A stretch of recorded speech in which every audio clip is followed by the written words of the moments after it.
pleasure. Thank you so very much, everybody, for taking the time to listen to the effects of music on the brain, and a very very warm welcome from Amsterdam. So everybody is really really chuffed around here to having the opportunity to show you what we've been doing. So I'm gonna start sharing my screen with you lot, and I'm gonna have a very quick and short presentation where we're gonna show you quickly what we've been doing and how that has been working for us. So it's about 21st century conversations in neuroscience. And if you think about music and if you think about how it affects your brain, the first question that comes to mind is, where does music come from? Any ideas? Where does music come from? Or how old is music? Well, let that one sink in. Maybe you have a question later, but to just give it away already, what we're going to listen to now, and I hope there's going to be sound, you are listening to the sound of a star, the sound of a galaxy.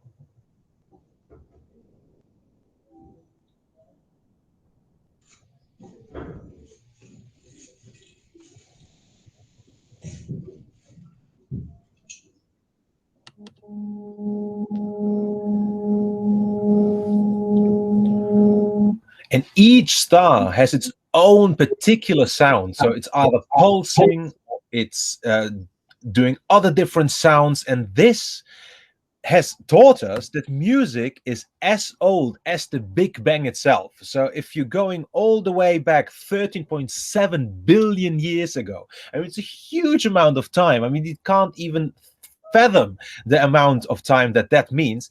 Where the first waves and molecules were created, music is as old as 13.7 billion years. And from then, if we go into the development of humans, even 2 million years ago, all the way down to today, music has always been a part of what we're doing. And there's different ways of appreciating music. You either listen to it, or you play it, or you even improvise. And all of those different aspects of music and the different ways that you are dealing with music are different areas in the brain.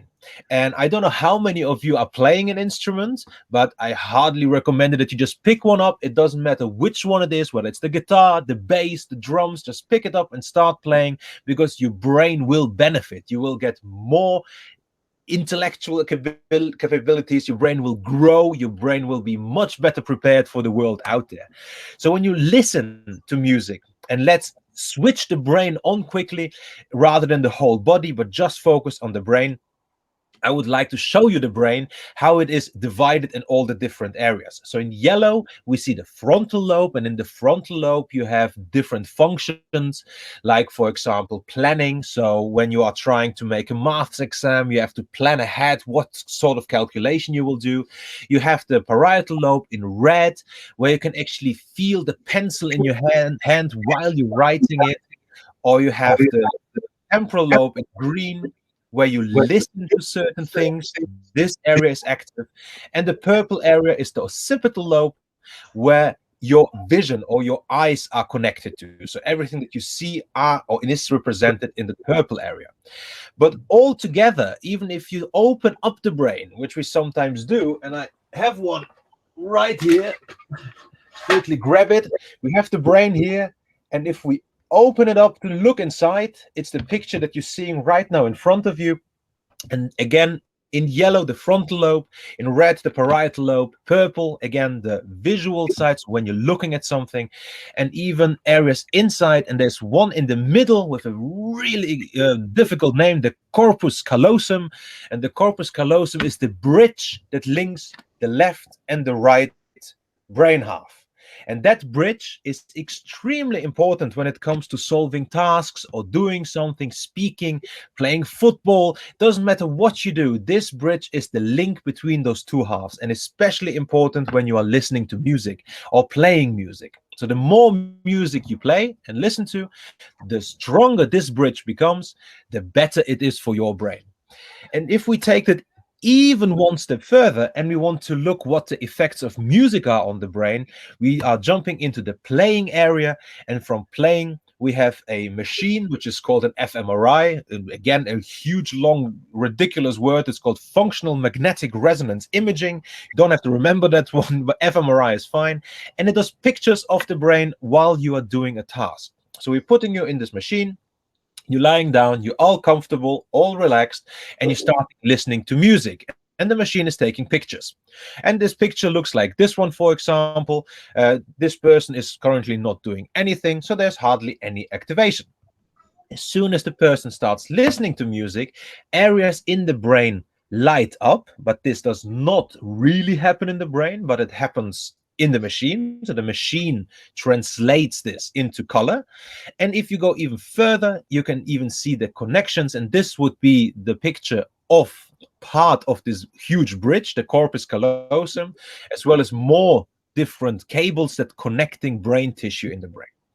And putting all of this together while you are playing music, while you are listening to music, you will get the matro map of your brain. And the matro map here, you see in red, again, the frontal lobe with, as we said, the planning function, amongst others, or even memory function. We see in dark blue the motor cortex, which is the area for movement, so moving your arms, your legs, pretty much everything. In green, we see the temporal lobe, so everything that has to do with listening, with sound, with different pitches, with rhythm. We've got the hippocampus in purple, so it says HC at the bottom next to brainstem, and that's your memory area. And the amygdala is your emotion area. And then we have the cerebellum, which is the small brain, again with all different movement sites. So you see, it's the whole brain that is needed when you are listening to music and playing music. So there's no one particular area that does that, but your whole brain is active. So it's like a whole body workout while playing music. So it's better than going to the gym. So your brain is really, really enjoying listening and playing it. And last but not least, improvisation. And for this one, we hooked up two musicians that play with us, Maria, who usually plays the violin, and Sietse, who plays the guitar. And we hooked them up to a machine to see brain activity. And that brain activity I'm going to show you now while they are playing an improvisation, a completely free improvisation. And you will see a brain rotating with lights lighting up, and that shows how active the brain is, so how much there's going on in the brain. Hi there. Hi. We're Sietse and Maria from Stichting Musicé, and Arthur challenged us to play a little improvisation for his lecture. But we're going to make it a little bit difficult for us because we decided to exchange our instruments, as you can see. Yeah. So we're going to try, and we're going to have a little laugh. But it's to show the work of improvisational music. And you can make music with everything, even if you never played a violin before. Right, Sietse? Like me. All right.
Thank you for listening. So you see, even if you don't even play the violin like Sietse does, you can make music. Whether it's nice or not nice is a different story, but you are starting to engage your whole brain, as you've seen in the picture where all the lights are lighting up. So what we are doing in the end of the day when it comes to music, it says patient here because we also look at people who are sick, whether they are elderly that have memory loss or very young children that are struggling with everyday life. We're always looking at the science, we're looking at the music, we're looking at technology. So how can we incorporate technological gadgets like an iPhone or an app or something else into everyday's life to solve problems that people have? And we look at the medical side as well. So you see, music can have a lot of different facets, a lot of different ways and areas where you can come together, whether you want to join into science, whether you want to become a musician, maybe a music therapist, or work with technology or medicine. It is a truly multidisciplinary field. And Albert Einstein himself said, not everything that counts can be counted. And maybe we'll never find out what the miracle of music is. But it's not important to know what the miracle is, because we know that it touches us all. We all feel music. We all experience music. And it doesn't matter whether it's at home, at a concert, or at school. We all are touched by it. And that makes it already an extremely important part of our lives. And you should, again, just pick up an instrument or sing. Maybe you already are singing every day. So just continue doing it, because your brain will love you for it. So thank you very much for your attention. And I hope you have a lot of questions that we can discuss together. So thank you very much, everybody.